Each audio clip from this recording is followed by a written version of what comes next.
국사교과서 국정화 문제에 대해서 여론조사 결과가 나왔는데요. 갤럽에서 했는데 찬성 42%, 반대 42%라는 겁니다. 뭐 이 국사교과서 편집에 참여하지 않겠다라고 하는 대학의 교수들의 또 야권의 길거리 시위, 또 더 나아가서 학생들의 시위 등이 판을 치고요.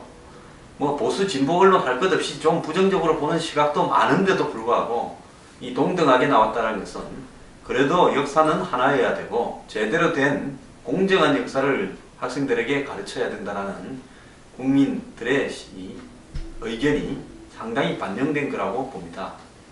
자, 지금 제가 여기에서 굉장히 안타까운 부분은요. 교육부가 왜 국정화 부분에 필요한 이유에 대해서 제대로 설명하지 못하고 있습니까? 이 부분에는요. 교육부가 검증을 주관하면서 오늘날 7개 좌파 교과서 판을 만들어버리고 보수 교과서 하나는 그냥 잘못된 교과서처럼 만들어버리는 이런 부분에서 저지른 과오가 있기 때문에 한마디로 뭐 위에서 시켜서 마지 못해 하는 듯이 나오고 있기 때문에 이런 여론이 생기고 있는 겁니다. 더 나아가서요. 새누리당도 국정교과서 문제에 대해서 좀 더 적극적이고 능동적으로 홍보하고 대응을 해야 됩니다. 새정년이 길거리로 나가면 새누리당은 길거리로 나가야죠. 그리고 왜 이 국사교과서가 하나여야 한다는 부분에 대해서 논리적으로 집회라도 열고 해야 될 거 아닙니까? 그리고 제대로 알리고 있지 않는 보수 언론에 대해서도요, 제대로 하라고 촉구도 해야 됩니다. 그러지 않고 강 건너 불 보듯이 마치 이번에 이 국사교과서 국정화 문제에서 박근혜 정권이 패착을 둬서 걸려서 쓰러지라는 식의 생각을 비론을 하고 있고 앞으로는 마지 못해서 찬성한다라고 이야기하는 것은 옳지 않다고 보고요. 그 다음에 이 문제에 대해서 야권이 과연 다양한 시각을 담는 민주주의적인 국사교육을 해왔는가? 더 나아가서 야권이 주장하는 국사교과서를 국정화하는 나라는 세계에서 독재국가나 공산국가밖에 없다는 말이 얼마나 거짓인가? 그리고 국사교과서 편찬에 관여했던 그런 이 편찬 위원들이 제대로 된 내용을 만들었는가? 그리고 얼마나 친북적이고 한마디로 종북적이고 좌파 편향적으로 했는가? 이런 부분들을요, 제대로 홍보를 해야죠. 그리고 가장 중요한 것은 야권이나 대한민국의 진보 제야단체, 종북들이 전부 이 문제에 죽도록 매달리는 것은 뭔 이유가 있으니까 그렇지 않겠습니까? 이해관계 없이 그냥 저런다고 보십니까? 그 이유는 간단한 겁니다. 한마디로 국사교과서 문제는 궁극적으로 향후 전개될 정치적 지형, 즉 초중 고등학생들이 대학에 가게 되고 투표에 참가하게 됐을 때 우리 사회를 비판적으로 보느냐 긍정적으로 보느냐에 따라 가지고 표밭이 될 수 있기 때문에 그 표밭을 만드는 이념적 지형에서 가장 중요한 부분이 국사교과서라는 것을 야권은 알고 있기 때문에 노무현 정권 때 검증하라고 하면서 사실상 이 한국의 역사학계를 좌파들 판으로 만들어버린 겁니다. 그래서 이 문제만큼은 절대로 놓지 않겠다고 길을 쓰고 달라드는 겁니다. 적어도 한국의 보수 진영과 한국의 우파 정당은 이 문제에 대해서 제대로 이해를 하고 이 싸움에서 지게 되면 앞으로 한국의 젊은 사람들은 누구도 보수를 지지하지 않을 수 있다는 것을 이해하고 이 싸움의 목적이 좌파 진영에서는 궁극적으로 자신들의 표밭을 늘리기 위한 데 목적이 있다는 것을 우리가 알아야 됩니다.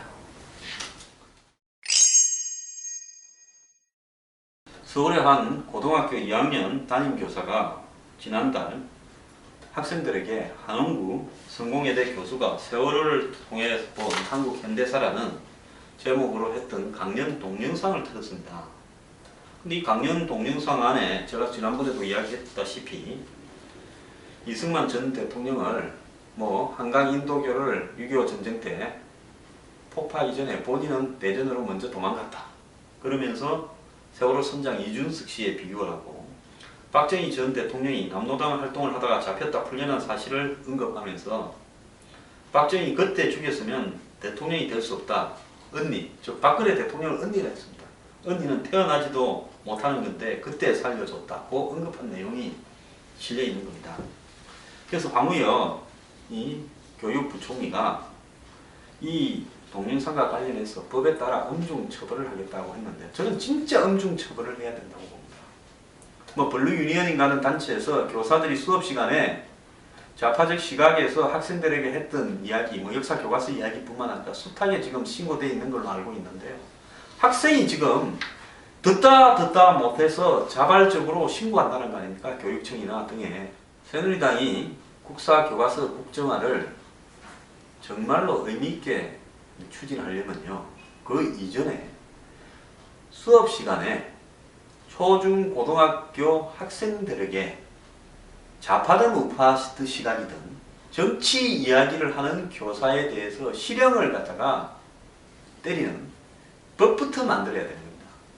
저는 굉장히 위험한 일이라고 보는데요. 시장의 상인이 물건을 속이면 그 물건을 사는 사람들에게만 피해가 있습니다. 자라나는 학생의 머릿속에는요, 백지와 같아서 이 지적인 영향력을 심어주는 것은 그 사람이 살아가는 평생 동안에 엄청난 영향력을 끼칠 수 있는 범죄 행위입니다.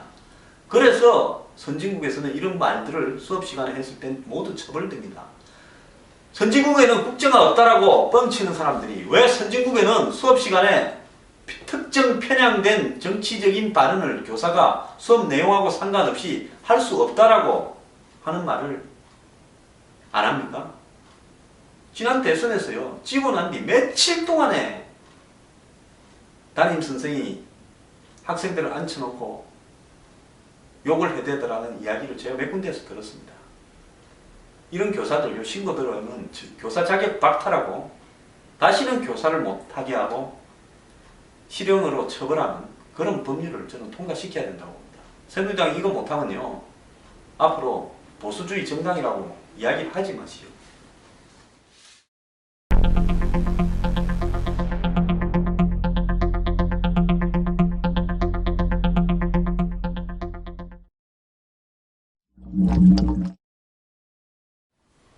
요즘 가끔씩요, 뭐 국감이나 국회에서 이렇게 거론됐다면서 리디노미네이션, 즉 화폐 계획에 대한 기사들이 나오고 있습니다. 자, 이 화폐 계획이라는 것은 뭔가 하면 화폐의 단위가 너무 커져서 예를 들어서 이 돈의 단위도 계속 올려야 되고, 그리고 통계나 집계를 낼 때 우리가 조 다음에는 뭡니까? 경이지 않습니까? 이제 조자까지 세워서 한국에 예를 들어서 뭐 이 자산 총액, 국민 순자산이 조를 넘어서서 1경 1039조랍니다. 그럼 경 다음에는 뭡니까? 아시는 분 있습니까? 경 다음에는 해라는 단위가 있습니다. 이제 이렇게 가게 되면 듣도 보도 못한 단위들을 자꾸 접해지면서 경제에서 굉장히 비효율성이 생길 수 있죠. 그럼 이런 부분들은 외국과의 거래를 하는데도 큰 문제가 발생할 수 있습니다. 그럴 뿐만 아니라 그 나라의 돈의 가치가 마치 형편없는 것처럼 보여질 수가 있어요. 아프리카에 가면요, 뭐 1년에 몇백 프로씩, 뭐 1000%, 10,000%씩 인플레이션이 되는 나라에서는 돈 단위가 엄청납니다. 그래서 이제 그렇게 되면 그 나라가 택하는 방법은 리디노미네이션, 즉 화폐 계획을 해요. 한국에도 지금 2번을 했습니다. 과거에 이 6.25 때 53년에 100대 1로 화폐 단위를 원에서 환으로 바꾸면서 100대 1로 이렇게 바꾼 적이 있습니다. 그러니까 처음에 우리나라가 해방 이후에 원이라는 단위를 썼는데 100원이 1환이 되었습니다. 그래서 환을 써오다가 5.16 혁명이 나고 난 뒤에 1962년 또다시 10환을 1원으로, 10분의 1로 또 리디노미네이션을 화폐 계약을 했습니다. 제가 어릴 때만 해도요, 10환짜리가 1원으로 썼고 100환짜리가 10원으로 쓴 그런 돈들을 제가 아마 한 초등학교 다닐 때만 해도 같이 썼었습니다. 그리고 지폐 중에서도요, 500환짜리가 50원짜리다 이렇게 썼습니다. 어릴 때 제가 제일 철이 들면서 제일 궁금한 게 왜 돈에 쓰여진 숫자하고 실제로 돈의 단위가 다른가에 대해서 의문을 많이 가졌던 기억이 있습니다. 그런데 해외에서도 뭐 주로 아프리카나 개발도상국, 남미 등에서 이런 화폐 계획을 많이 하는데요. 성공 사례도 있고 실패 사례도 있습니다. 그 나라 경제가 튼튼하고 잘 돌아가면 화폐 계획을 해도 성공할 것이고, 그 나라 경제가 뭐 인플레가 심하고 한마디로 돈의 가치가 땅에 떨어져서 법정 통화로서 기능을 못하게 되면 화폐 계획을 해도 못합니다. 옛날에 전설적인 이야기가 있죠. 대공황 시대에 독일에서 마르크화가요, 하도 인플레이션이 심해가지고 뭐 식품 빵을 하나 사러 가려면 뭐 리어카에 돈을 가득 실어야 사러 갈 정도로 인플레이션이 심했다는 겁니다. 그래서 가는 동안에 또 오른다는 거 아닙니까? 그래서 그때 그냥 마르크에 가지고 빵을 사 먹는 것보다 집에서 땔감으로 되는 것이 더 낫다 해가지고 뗀 적도 있는데요. 그때 이 중국 청도가 독일의 식민지였습니다. 칭다오가. 그래서 칭다오에 중국, 그때 독일 돈들 마르크가 많이 있었어요. 당시에 1930년도 독일의 조차지였습니다. 그때 남아있던, 한마디로 화폐 개혁되기 이전에 가치가 낮은 독일 마르크를 가지고 한국의 사기꾼들이 구해서 엄청난 옛날 독일 화폐를 가지고 있는데, 이 돈을 현재 독일 돈으로 바꾸려 하는데 비용이 좀 드니까 들어와라 해서 사기를 치고 다닌 것도 제가 봤습니다. 그래서 이 한국 같은 경우에 사실 1달러가 1200원이지 않습니까? 그리고 엔화는 뭐 1대 10이 조금 넘죠. 1대 10쯤 되죠. 이런 상황 속에서 우리나라 돈이 마치 가치가 없는 것처럼 보이니까 화폐 개혁을 하는 것이 필요한 것도 있는데요. 그런데 화폐 개혁 과정이 엄청난 혼란을 일으킬 수 있습니다. 그래서 그런 혼란들을 갖다가 불러일으키면서 지금 한국이 화폐 개혁을 할 만한 상황인가 봤을 때는 제가 단언컨대 앞으로 한 10년 이상은 화폐 개혁이 없을 거라고 확신합니다. 한국은행 총재가 이 국민적 공감대가 확산되면 한번 고려해 보겠다고 원론적인 이야기를 했을 수는 있지만요. 지금 필요성은 저는 인정을 하는데, 그렇지만은 화폐 개혁을 했을 때 생기는 장점보다 단점이 지금 훨씬 클 수가 있습니다. 그렇기 때문에 이 화폐 개혁은 그야말로 논의 차원에서의 문제고요. 통일이 되면 그때나 가능하지 않겠는가. 북한 돈하고 통합도 해야 되니까 그렇게 생각을 봅니다. 그런데 화폐 개혁을 하면요, 또 뭐 문제가 되는가 하면 장롱 안에 든 돈들이 지금 문제입니다. 지금 5만원짜리가 75%가 다 장롱으로 사라졌고요. 요즘 유행이 집에 금고 사는 거랍니다. 금고 없는 집은 사람 축에 끼지도 못한답니다. 금고 사가지고 넣으면 거기에 5만원권 100장이 제일 작은 금고에 한 210개 정도 들어간다 이런 이야기도 있어요.